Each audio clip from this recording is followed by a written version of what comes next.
In this lecture, I'm going to define the notion of a real inner product space, of which the familiar Euclidean space Rn is one example. We will then look at an example which is not Euclidean space, and we will wrap up with the proof of Cauchy-Schwarz. Okay, so what is an inner product? Well, this is a definition I'm giving to you, but it's a definition which should match what we want a dot product to do. So we've seen Euclidean dot product. What we are going to do is generalize that to the best of our abilities. So it's going to be a real valued function of two inputs. Here we are working specifically with vectors from a real vector space, so there's no complex algebra happening. Then we are going to preserve 5 properties that we see when we look at the Euclidean inner product. The first one is positivity.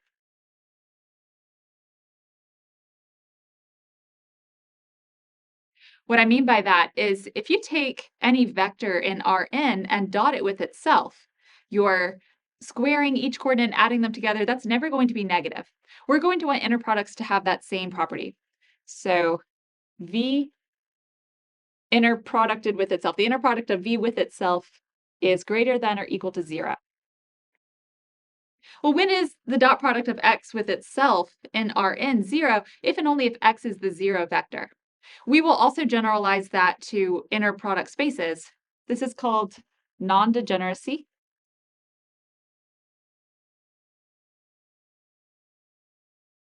That tells us that, yes, this inner product can be 0 if and only if V itself is 0.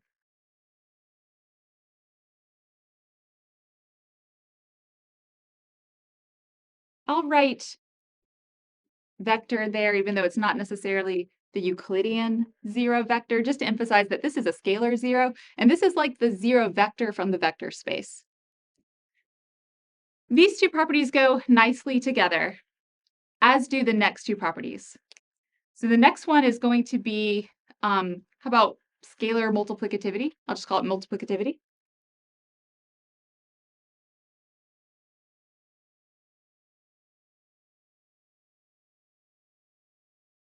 That says that if you take the inner product of AV and W, where here V is a vector from the vector space and A is a real scalar. So take that vector V, scale it by A, and compute its inner product with W. You probably expect what I'm about to write. Basically, the scalar pulls out. So that's the same thing as computing the inner product with V and W, and then scaling the result by A.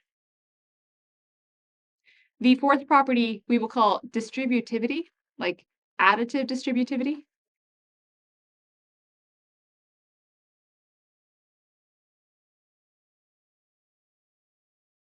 And that is going to say that the inner product of the vector sum u plus v with w is the sum of the individual inner products. So that's like u and w plus v and w.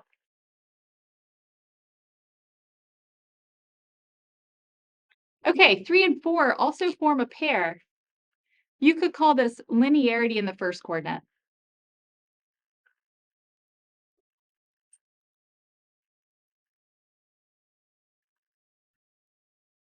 Just barely on the screen.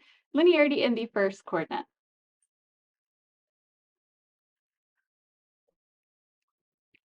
Linearity refers to the ability to break up linear combinations. So if I took the linear combination, how about AV plus how about AU plus BV and W? So U and V here are the vectors in the vector space. A and B are the real scalars. If I took this linear combination and computed its inner product with W, then that would produce a linear combination of outputs. It would be equivalent to the linear combination A times U and W plus B times V and W. Okay, so that's linearity. Both of these were phrased for the first coordinate. And if you're wondering if the first coordinate is more special than the second coordinate, it's not, because our fifth property is symmetry, which tells us that the inner product of U and V written in that order is the same thing as the inner product of V with U written like that. I mentioned this a moment ago, but I want to emphasize again that we are looking at real vector spaces, and this is the real inner product, so we're not doing complex Hermitian inner products here. This is real analysis, and this is the version of the inner product that we are going to have. Okay, so this has some of the properties of the familiar Euclidean inner product. Let's now see if we can work through an example of an inner product, though, in a space which is not Euclidean space.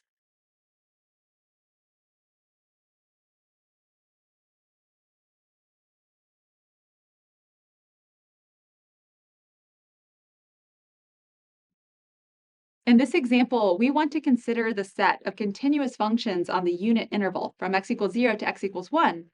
And for this set of vectors, where here a vector is a continuous function, we want to define this inner product. So we will say the inner product of f with g is the integral of their product from 0 to 1. Is this an inner product space? Okay, the answer is yes, but let's go through every detail. The first one I want to check is that this is actually a vector space. So this notation here means the continuous functions on the unit interval. This is a standard notation. Is this actually a vector space? For that, let's check that. Let's see, if we take two vectors, meaning two functions, f and g, and add them together, we don't leave the space. So f plus g is also a continuous function if f and g are continuous. F plus g is g plus f. We have commutativity. We have additive associativity. So f plus g plus h is f plus g plus h. And we have a zero element. That's important. So the function f of x equals 0 is a continuous function.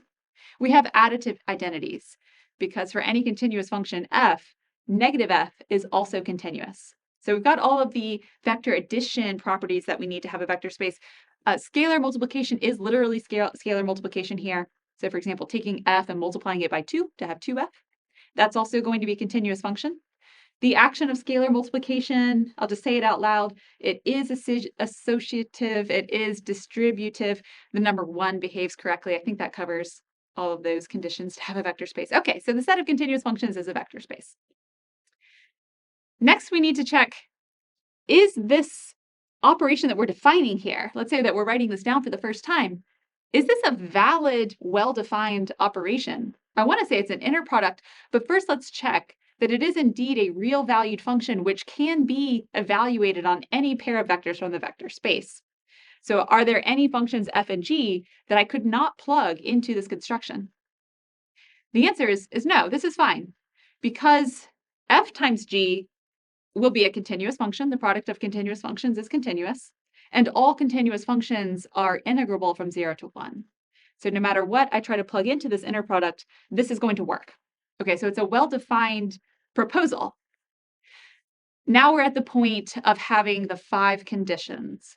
So I checked vector space out loud. I checked that this was a real valued function on 2 inputs that is well behaved on this inner product space. I checked that out loud. We need to go through the 5 properties. So I think it's worth taking a moment to perhaps pause this and check, let's see, positivity, non-degeneracy, multiplicativity, distributivity, and symmetry on your own. So go through those 5 properties.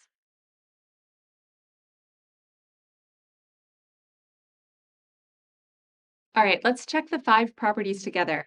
One of them actually requires a little bit more thought than it might seem at first glance. The first one doesn't. This one is immediate.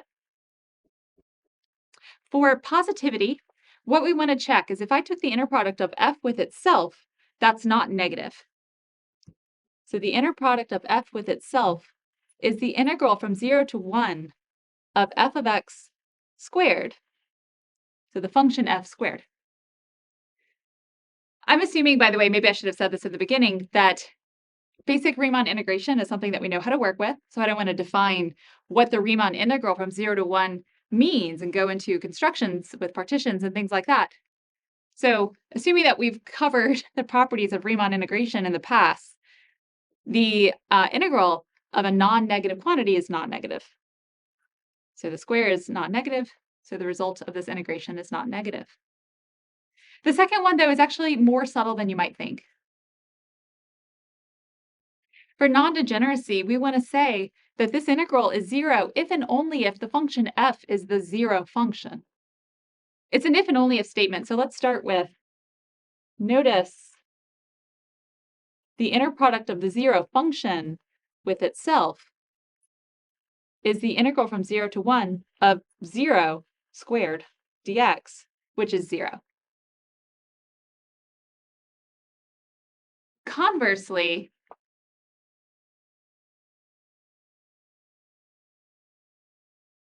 this is something that on paper would need a full proof.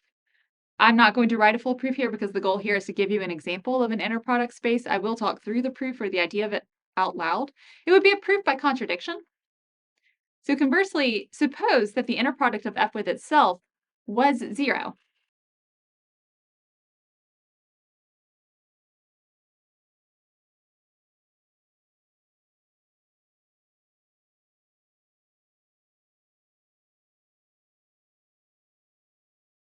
But if you were writing this out by contradiction, f was a continuous function which was not the 0 function. You would need to show that that couldn't happen. And therefore, if this is true, f must have been 0. You'd be contradicting that f is not the 0 function. I don't want to write it out. It's an epsilon delta exercise. Let me just draw two pictures to show you why this actually deserves a little bit more thought. Let me give you two examples of functions. For the first one, this is actually not going to be a continuous function. Suppose my function f takes the value 1 at 1/2, and then it's 0 elsewhere. Okay, so this function is almost always 0, but at 1/2 it pops up to have a jump discontinuity with an output value of 1. That way f squared is also f. What is the integral of this function from 0 to 1? It is 0. So it's not the case when you look at this right away that you can say, yeah, that's 0. Integrals are only 0 if the function being squared is 0. Continuity here is important. So it's important that our set of functions was a set of continuous functions from 0 to 1. Because if I take this function here, say I know f squared is 1 at 1/2. Sorry. So imagine some continuous function whose square at the input 1/2 takes height 1. Well, the squared function is also continuous, which means that there's a neighborhood around this. So this is like a choice of delta. There's some delta neighborhood I could draw around 1/2 for this particular function. This is just an illustrative example. So that on this interval, my function is at least this divided by 2. So let's say 1/2. Okay, so on this neighborhood, we're at least this high. And then maybe elsewhere, it's 0. It's mostly 0. But on this neighborhood, we would be looking at having positive area so that when I did the full integral from 0 to 1, this square is not going to be negative, and here it's positive. So when I do the net area under the curve, it's a positive number. Okay, so it is an epsilon delta argument, and if you were writing this up, if this was a homework problem, it would really need full detail. It is not obvious when you read this, like, yeah, that f has to be 0. It follows from continuity. Okay, so I'm not going to write out the full proof though, because again, the goal of this is really just to work through an exercise of having an inner product space. So I'm going to write dot, dot, dot, and then continuity. All right. The rest of the properties are very fast. They follow from properties of Riemann integration. In fact, I think we should roll 3 and 4 together and call it linearity. So we'll check that the inner product of a linear combination of continuous functions with another continuous function is the linear product, or sorry, is the linear combination of their inner products. So this is a valid way to check 3 and 4 together. We can check that the inner product of AF plus BG with, let's say, H is going to be A times the inner product of F with H plus B times the inner product of G with H. And that all follows from linearity of Riemann integration. So I'll do this kind of quickly. 0, 1, AF plus BG H dx, which is, maybe this should be 2 steps, but I'm going to write it all together. A times the integral from 0 to 1 of FH plus B times the integral from 0 to 1 of GH. And then I'm going to run out of room, so I'll work to the right. Normally, I would like to keep working down, but this is going to be A times the inner product of F with H plus B times the inner product of G with H, like that. Okay, one property left. It's also very fast. The inner product of F with G is the integral from 0 to 1 of Fg. This is just a product, just reverse the order. So that's the integral from 0 to 1 of Gf. But written this way, that looks like the inner product of G with F in that order, so we have symmetry. Okay, so if you were asked to check that a set, or say a vector space, is an inner product space, it means check these properties. We will have other kinds of spaces, and check that this space is such and such kind of space usually means verify that the required properties hold, and that's what we have here. So this is an inner product space. So we have Euclidean space, this. Let's actually wrap up this lesson now with just a quick look at Cauchy-Schwarz, which I will prove for you.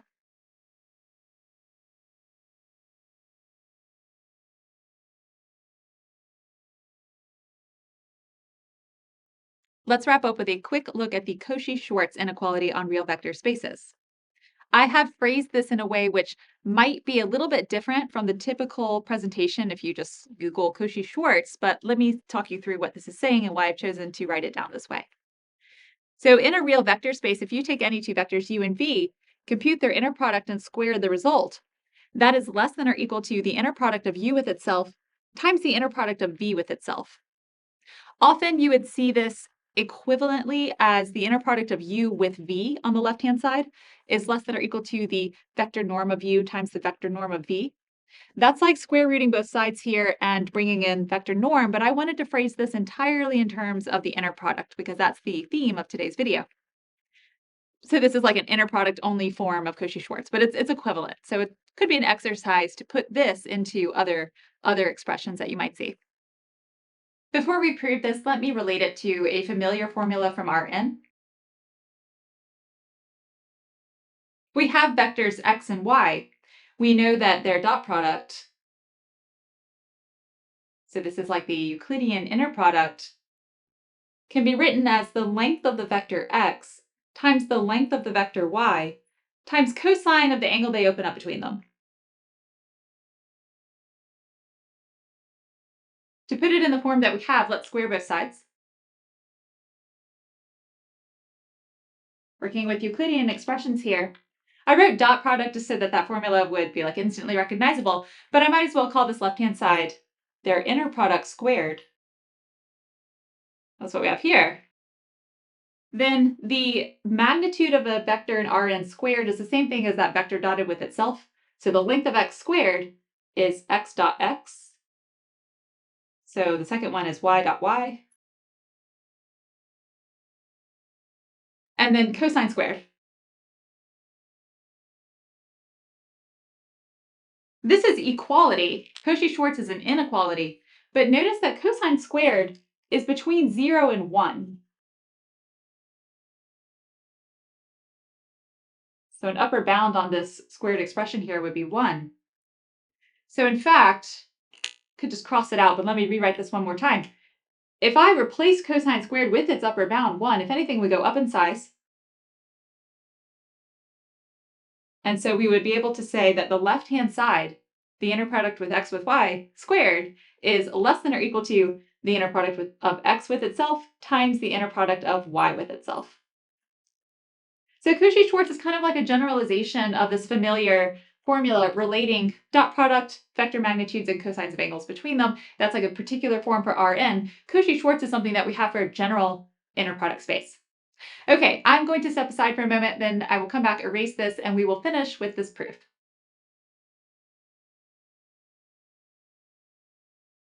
All right, this is my favorite way to prove Cauchy-Schwarz. There are a couple different variations on this, but I'm going to just fix two vectors u and v.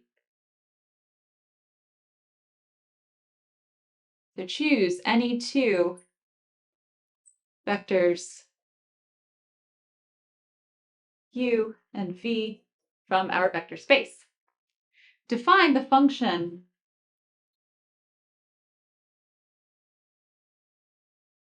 f of lambda is going to be the inner product of lambda u plus v with itself. This is a real valued function of a real number. So here, lambda is a real number, and f is a function from R to R. Notice, well, for one thing, f is not negative because I'm taking the inner product of some element with itself. So it's greater than or equal to 0. And also, we can say more about how we can write f if we expand this inner product using distributivity and symmetry, so the properties of inner product. Okay, so I'm going to expand all this out to say that f of lambda is lambda squared inner product of u with itself plus 2 lambda inner product of u and v, then plus the inner product of v with itself.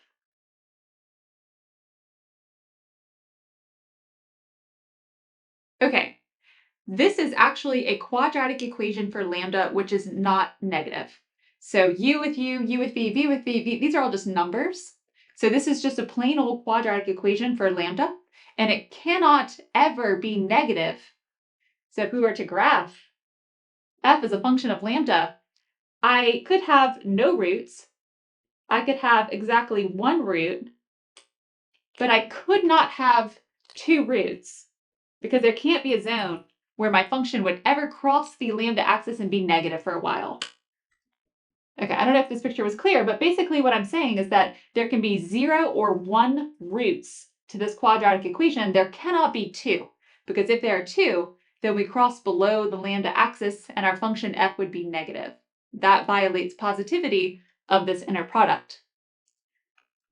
Okay, since f is a non-negative quadratic function,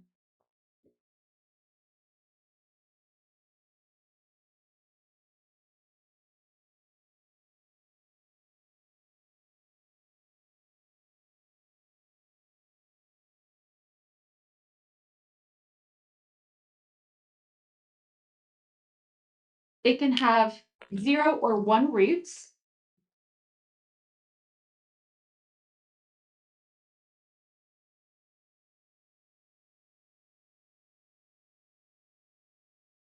Root or roots? 0 roots, 1 root. I'll just say roots.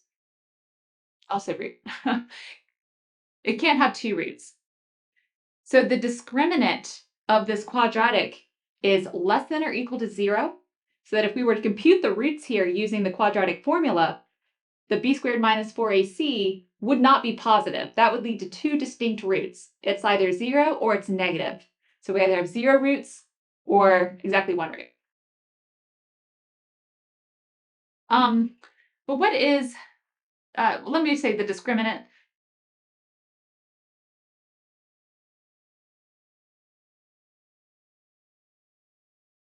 Call that d is less than or equal to 0. Here I'm talking about b squared minus 4ac when you sing the quadratic formula song. What's inside the square root? What's inside the square root? The discriminant controls how many roots you have and what kind they are. So if it's negative, you have no roots. If it's 0, you have 1 root. If it's positive, you have 2 distinct roots, and that's what we do not have. All right. But then we know that 0 is greater than or equal to d. But I can tell you what d is. B squared minus 4ac, where here, again, this is a function of lambda. Lambda is the variable. So b is 2 times the inner product of u with itself. Square that, you get 4 uv squared. So that's b squared minus 4ac is minus uuvv.